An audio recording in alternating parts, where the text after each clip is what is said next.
She tried to trap me with a fake baby. I showed the group chat in court and took her off my insurance. My name's Essence, I'm 28 years old, and I still can't believe the shit that went down. It was just a regular Thursday morning when everything snapped. I was up at 6, phone buzzing nonstop with dumb spam calls before my shift at the clinic. I work as a medical assistant at that little community health center on Maple Street, right off Jefferson, about 2 blocks from the projects. Rent's high, but I got my own room in a starter house me and my 2 roommates rent together in Oakwood. My jobs ain't glamorous, but the insurance I get covers me and my partner, so I ain't complaining too much.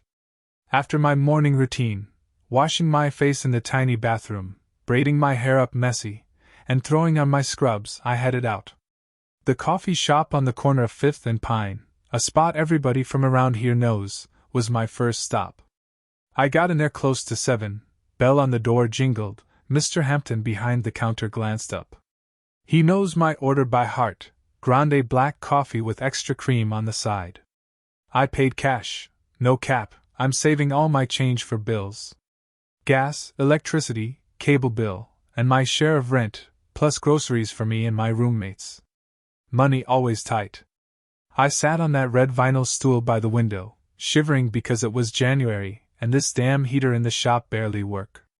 I opened my texts, saw one from Tasha. Girl, you running late?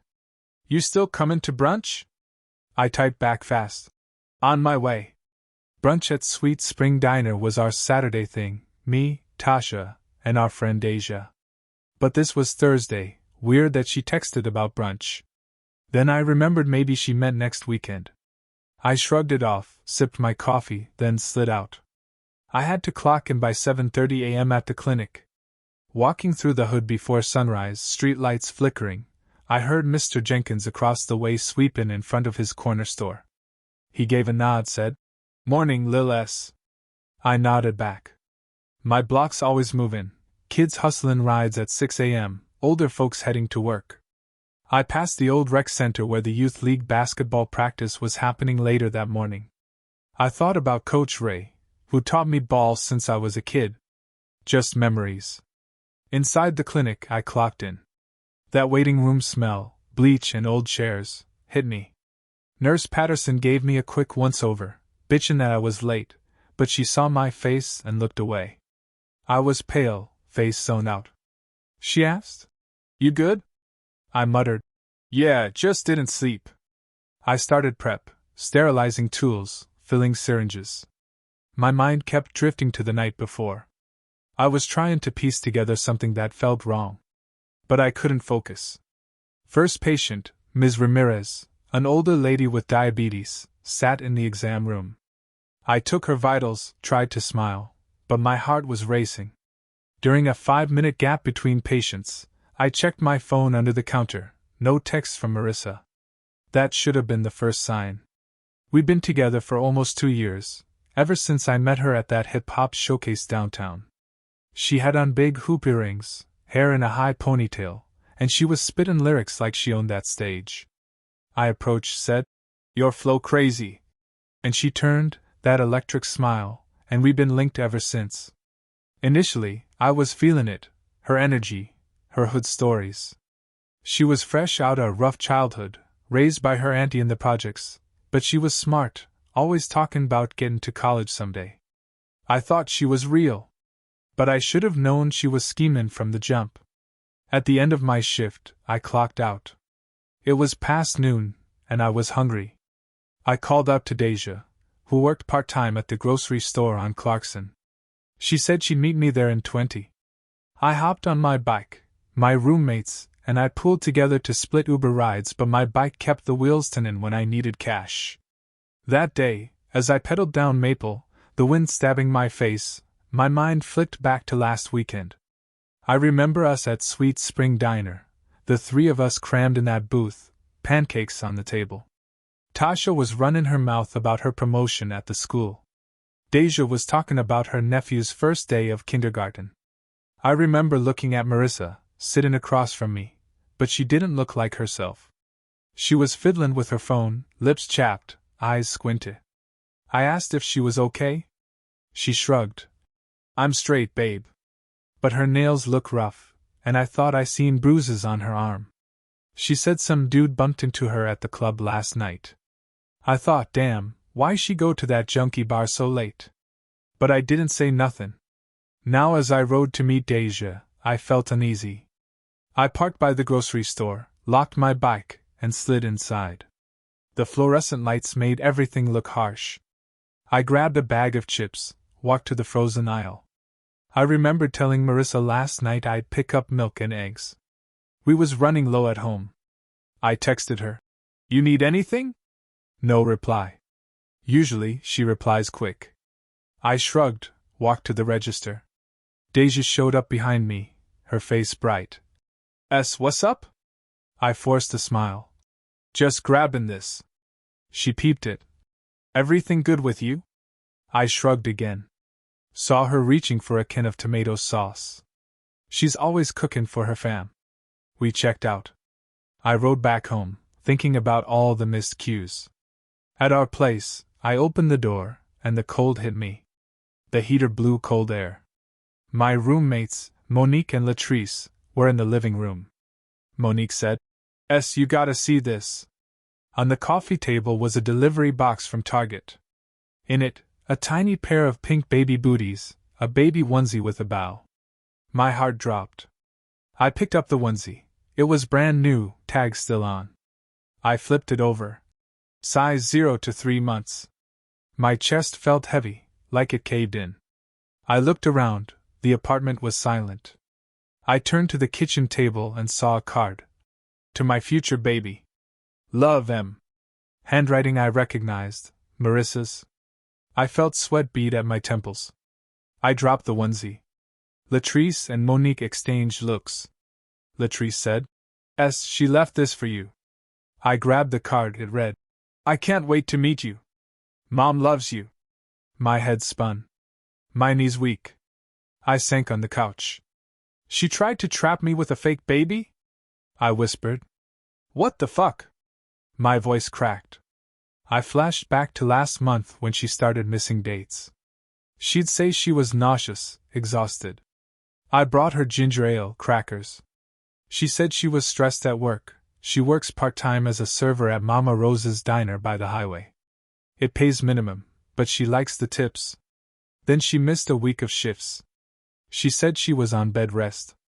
I believed her because she's always had stomach issues. But now seeing that onesie and booties, I felt like a clown. I called her. Ma, are you here? She didn't pick up. Texted. Why you do this? You can't prank somebody with that. Read receipt at 6:42 p.m. No reply. My stomach flip-flopped, bowel dropped. I paced our tiny bedroom. I remembered the first time I saw her with them baby clothes. It was at Penny's.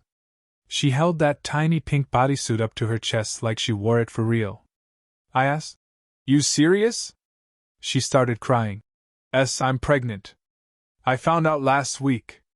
I nearly dropped my wallet. For real? She nodded. I was shook. Mama passed when I was 16, Daddy in jail. I always wanted kids someday, but I didn't see it now. But I said, I got you. Told her I'd be there. I even said I'd put her on my insurance as soon as paperwork cleared. I thought she was happy. Then she told me the father wasn't ready. Said she wasn't either. Then she said we could do it together. I bought her prenatal vitamin pills, and she said she ain't feelin' hunger no more. I bought her Whole Foods smoothies with spinach and berries. I paid for a doctor's appointment at a clinic downtown. But every time I tried go with her, she told me to stay in the waiting room because they do ultrasounds there. I thought that made sense. Privacy, no big deal. So I drove off, took a lift home. She texted pics later. Grainy ultrasound photo where you see white blobs. I stared at it wondering if that was real.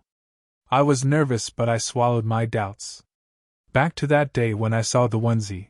I pulled out the baby ultrasounds pics she sent last week. I zoomed in on them. Something about the shape looked off, like someone doodled on it. I sent it to my friend Asia. This look fake? She said. Girl, that look like some shit you find on Google. My heart sank. I called my cousin Shonda. She's pre-med at State College. She said she could run a check on the image. A few hours later, Shonda texted me. That ultrasound got no metadata. Think she pulled it off Google. I felt my chest getting hot, ears ringing. Rage bubbled under my skin. I confronted Marissa by text. You lying? That baby ain't yours. She replied. You toxic. Then, stop harassing me. I called her, and when she picked up, she snapped. Stay out my business, bitch. You ain't shit. My blood boiled. I wanted to go to her job, smack her. But I didn't. I blocked her on everything and texted my boss at the clinic that I needed the next week off for personal shit. Good thing I had some vacation time saved. I grabbed cash from my savings. Rent and bills gotta be paid. I bought a bottle of Hennessy and sat on my couch, sippin', thinking about my dumb ass falling for that fake shit. I pictured her long lashes fluttering when she showed me that ultrasound. I should have peeped when she got panicked when I asked to go to the sonogram. But I told myself, she might ride or die. She wouldn't play me. I was too in love to see the red flags. I spent days riding the bus to the downtown district where the court was. Some pro bono lawyer Shonda hooked me up with. I needed to sue for fraud or whatever. When I walked inside that courthouse, fresh creased jeans and a blazer I borrowed from Monique, I felt that old smell of polished wood and paper. I sat in the waiting area, my phone in hand with the group chat on the screen. That chat was everything. Marissa sending that ultrasound, her friend Jasmine texting. Girl, congrats. Her buddy Ebony writing. Yas mama, you gonna be lit. Everything. Then there's a message from Marissa herself. Yo, sent you the check for buying my prenatal and clothes? Another from a dude named Rico. She crying that daddy ain't show up. But then at the bottom, I screenshot when Jasmine messaged Ebony. This she drama, ain't no baby. She just trying to get expense money. I held my phone tight, knuckles white. I felt shaky. I thought, damn, did I really let her do me like that? On the stand, I sat in that witness chair, judge looking down at me from behind the bench. Lawyer asked. Ms. Williams, you claim Ms. Brown tried to defraud you by alleging pregnancy. How did you discover the truth? My heart thumped. I took a deep breath, leaned forward. Your Honor, I got the group chat right here. Court clerk passed my phone. The judge glanced at screen, the messages, the ladies gossiping, how Marissa planned it. Gasps echoed in the gallery. My lawyer looked at me and nodded. I felt this surge of power. I said, I believed her. I bought her vitamins, the clothes, paid for scans. She had me on my knees, straight for real, Judge. The judge stepped closer. Ms. Williams, do you have evidence to support these allegations? I held up my phone. Yes, Your Honor. This right here show how they planned it. He scrolled a second, then looked at me. Case dismissed. I grant the plaintiff's request to remove defendant from any insurance policies. Ms. Brown no longer covered by Ms. Williams's health plan. The clerk typed it in. I exhaled like I held a cinderblock on my chest. Walking out the courthouse, air slapped me. I felt lighter. Deja was there, waiting with her arms crossed. She hugged me. I whispered, It's done. She nodded. Girl, you gotta lock your phone now. I deleted her contact and everything. I thought I'd feel triumphant, but instead I felt hollow. I saw people on their phones, judges in robes hurrying to next case, the building buzzy. I felt like a villain, but I ain't apologized. I ain't felt sorry for what I did. I just felt like I dodged a bullet that wasn't even mine. I took an Uber, no more biking, 'cause I was tired of people whispering behind my back if they saw me downtown. I got to my block, past the corner store where old Ms. Jenkins was sweepin'. She gave me a look, like she already know what happened. I felt heat in my cheeks. That night, I pulled into my starter home. Inside, it was dark, just a single lamp on by the couch. I tossed my bag on the floor. Monique was there, peeping her phone. Latrice sat on the couch, feet up, watching TV. They looked up when I walked in, jaws dropping when they saw my face. I sat down slow. It's over, I said. They each hugged me, but I could see they didn't know if they should celebrate or feel bad. Monique said, So she ain't your problem no more? I nodded. Latrice asked, How you feel? I shrugged. I'm good. But inside I felt cold. I felt like a piece of me died that day in court. I felt shame, but I wasn't sorry for exposing her. A voice in my head whispered, I knew better, but I loved her anyway. That voice made me cringe. Next morning, everything felt off. I went to work at the clinic, but I couldn't focus. I passed the waiting room full of chairs, saw Ms. Ramirez waiting for her glucose test. I tried chatting but spaced it out. I kept thinking about how Marissa's fake pregnancy could have cost me thousands, ultrasounds, tests, maybe a sonogram I never even showed up for. I didn't know she planned to milk that shit. I felt stupid. But I was mad too. I thought about how she showed me those baby booties promising a future, how I told her I'd stand by her, how I saw her smile with tears of joy. I saw that smile every morning on my way out to work, like she was pregnant. Now I see that smile was a lie. After work, I swung by the nail shop, regular spot on Uptown where they know me as the girl with killin' nails. I needed something to calm my mind. As I sank into that squishy chair and the polar word around my toes, I thought about my insurance. I still got it through work, but removing her meant I had space, privacy, no more random doctor visits where I pay premiums. But it also meant no more late-night cuddles when my blanket felt too thin. I missed her voice, even if it was laced with lies. I glimpsed my phone. No messages. She blocked me. I didn't want her to contact me. But I also missed hearing her voice. That contradiction felt ugly. I texted Deja. Come through after. She replied. I got you. Later, we sat on my couch, Netflix playing some rerun, but neither of us cared about the show. Deja said, Girl, you gotta move on. I nodded, but I didn't want to. I felt angry at her for the fake pregnancy, but also angry at myself for believing. I sipped my juice from the fridge, tastes cold and bitter. I said, I don't know what to feel no more. Deja reached over, pressed my shoulder.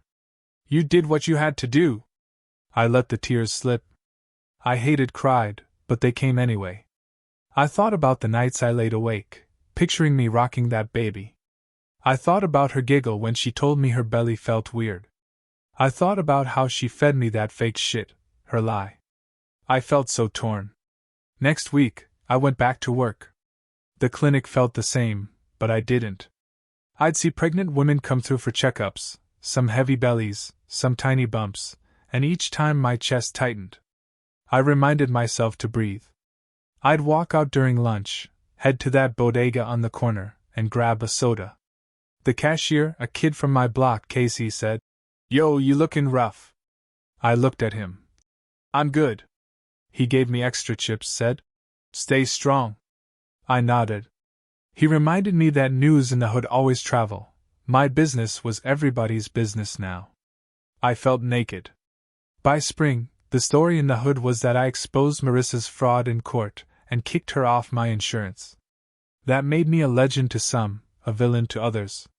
Rumors spread that I was cold, heartless. I walked by the playground one day, saw kids playing and parents chatting. One lady, I think her name was Sherry, waved at me. Her kid was a patient of mine. She whispered, You did the right thing. I nodded, forced a small smile. But inside I felt torn. Was it right? Or just self-preservation? I didn't know. One afternoon, I got a call from my manager, asking why I'd been late. I said, My mind been everywhere. She sighed. You need to focus, S. I promised I would. After, I went to my car, the little Honda Civic I paid off last year, and drove aimlessly to the lakeside by East Side Commons. I parked, rolled down the windows, wind blowing cold. I stared at the water shimmering under sun. I remembered how me and Marissa used to cruise here at night, huddled under blankets we stole from the laundromat. Felt warm, alive. Now that memory stung. I opened my phone and scrolled through old photos. Me in a dress she bought me for my birthday, Us at that carnival we went to last year, her laughing as I bought cotton candy. I paused on one where she was playfully holding two ribs like a baby deer's head, and I was laughing so hard you could see tears. I felt like I punched myself in the gut. I deleted that photo. I deleted every picture that made me think of her. I thought if I erased every trace, maybe the pain would fade. But pain don't fade easy. A few weeks later, I got a text from an unknown number. You only exposed my lie. You don't know the half. No name. My heart fluttered and my fists clenched. I stared at it for a long second, then blocked the number. My phone buzzed again, same message. I shut off my phone, threw it in the glove box. I sat there a minute, sun on my face, feeling like I was in a daze. I started my car and drove off. That message haunted me. Who sent it? Marissa herself? Did she still have friends who hated me? I felt nervous. Did I put myself in danger? That paranoia hit my chest like bricks. I got back to my starter home and felt shaky. Monique was on the couch sewing a pillow cover. I walked in, tried to hide my face. She looked up. You good? I shook my head. Somebody just texted me weird shit. Latrice called from her room. Who's that? I said. Nothing. Monique shrugged. Block M, babe. I nodded. But I stayed up that whole night, phone beside me, eyes glued to the screen. Every buzz made me jump. I thought about how Marissa's world might be falling, but mine was tchotchka of shakes and fear. One weekend I decided to drive past her auntie's house, 3B Elmwood Gardens. I thought I might see her or her auntie, maybe figure out who texted me. My hand shook on the steering wheel as I parked. I stared at that building, saw laundry hung on the line, smell of burning trash from a nearby dumpster. I walked up the steps, knocked on the door to see if Auntie May was home. She's a sweet older lady who took Marissa in after her mom passed. Door swung open. Auntie May's wearing a housecoat, hair in rollers, eyes tired. Essence? What you doing here? I tried to speak, but my throat locked. She said, Hun, come in. Inside, smells of cornbread and beans. I sat at the table, heart racing. She glanced at my face. I heard what you did. I nodded, looked down. She poured me a glass of sweet tea and slid it across. Girl, she said, that child meant something to her. I shook my head fast. Auntie May, it was fake. She sighed. I know, baby, but she really thought it was her way out. She got problems, S. That cut me. She thought I was the enemy. I blinked back tears, ones I never let show. I whispered. She lied. She took my trust, my cash, my love. Auntie May placed her hand on mine. Life's messy. You did what you had to. I nodded, but I felt guilty. I thought maybe I should have helped her instead of exposing. But she was a grown woman lying about something this serious. I said, sorry for both airing you, and walked out. That night, I lay in bed, eyes wide, thinking about what Auntie May said. I wanted to say sorry to Marissa, but I didn't want to look weak. I texted my friend Deja. What if I reach out to her? Deja replied quick. Don't. That's done. I stared at my phone, tears shining in my eyes. I said, I miss her. She didn't reply. I tossed my phone aside. I realized I missed her not because I wanted her back, but because I wanted the memory of us that I thought was real. That fake baby took more than money. It took my sense of reality. Weeks passed. Work kept me busy, but I felt emptier. I tried get back to routines. Brunch on Saturdays with Tasha and Deja. Tasha asked, You posting less on Insta? I shrugged. Nah, just busy. But inside, I felt like I was sinking. I dreamt about that baby, white baby girl with dark curls, smiling at me. Then I woke up gasping. I'd sweat through my sheets. I started skipping church on Sundays, used to go to Reverend Thompson's down the block. I didn't want to see their pretty faces. Friends invited me to come through the block party, but I felt too embarrassed. One evening in April, I was on my way to work, riding the bus. I boarded at 7 p.m. for my evening shift. Clinic opened 30 minutes later for late appointments. Elderly folks, parents who can't come during the day, they come at night. I found a seat by the window, saw the city lights reflecting on wet pavement. I felt cold, heart heavy. A group of girls from my old high school hopped on. They looked so happy, talking about prom and college.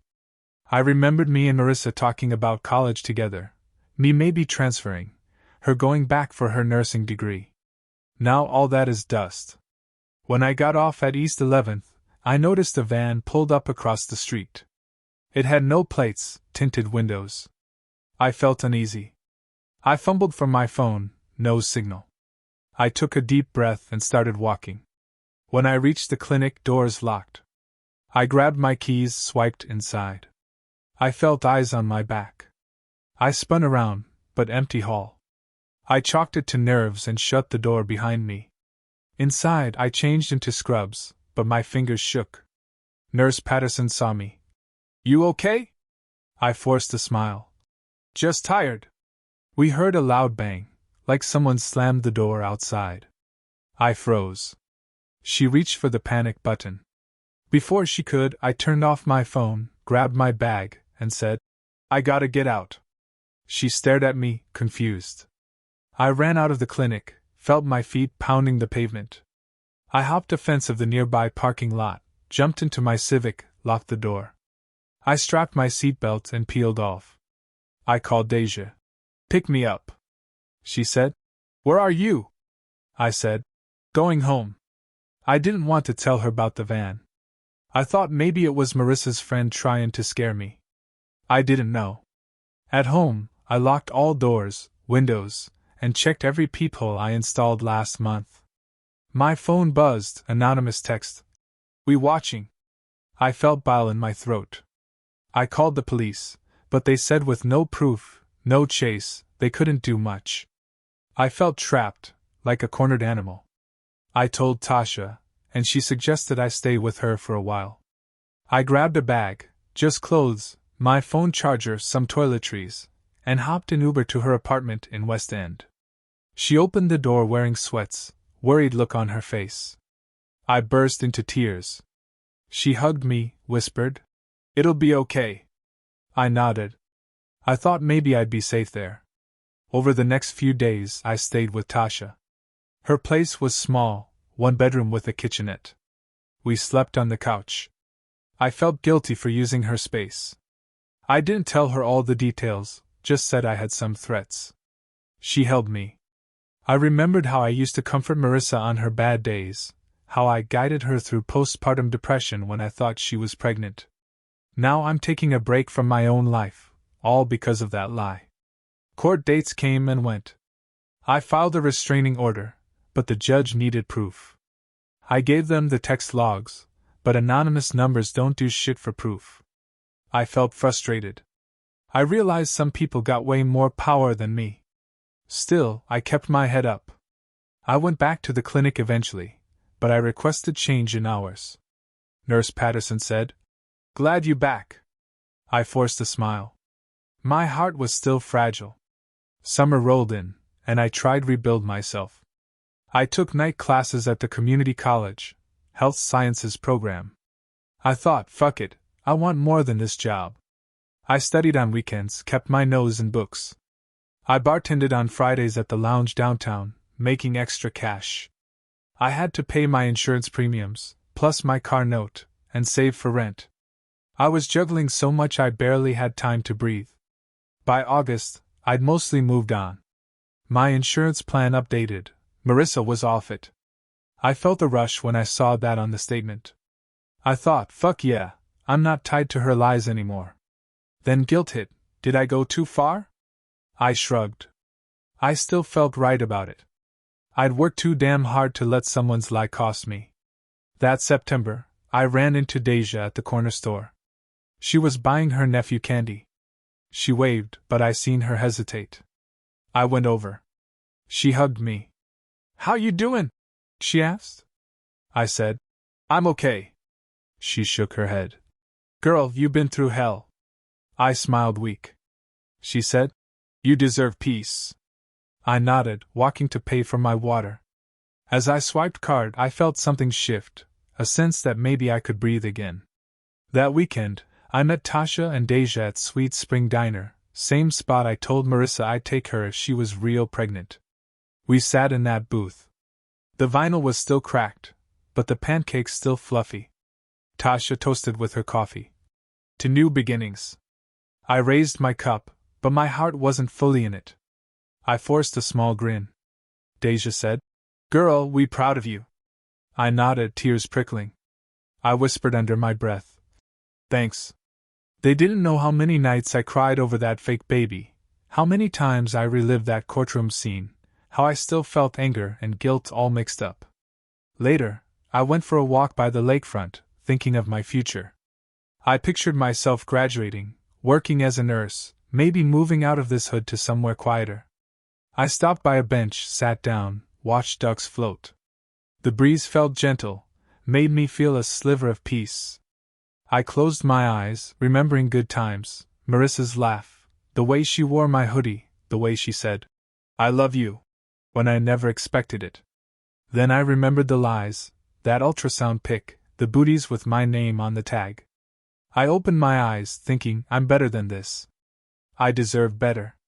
That night, I went home, unlocked my door, and stepped inside.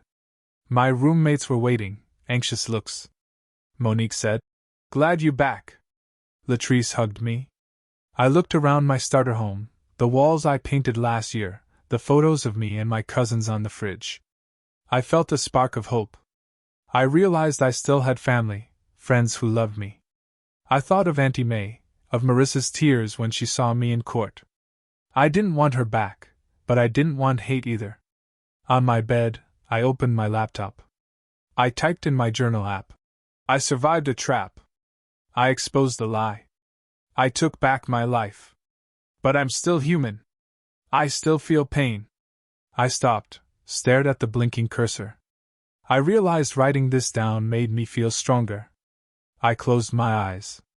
I whispered, "I'm okay." I still had scars, but those scars reminded me I'm not weak. I can face anything, fake babies, lies, anonymous threats. I'd stand tall. That was the true shit. She tried to trap me with a fake baby. I showed the group chat in court, and took her off my insurance. But even after all that, I'm still me, messy, flawed, but fighting to survive. And I ain't ever letting someone else's lie break me again.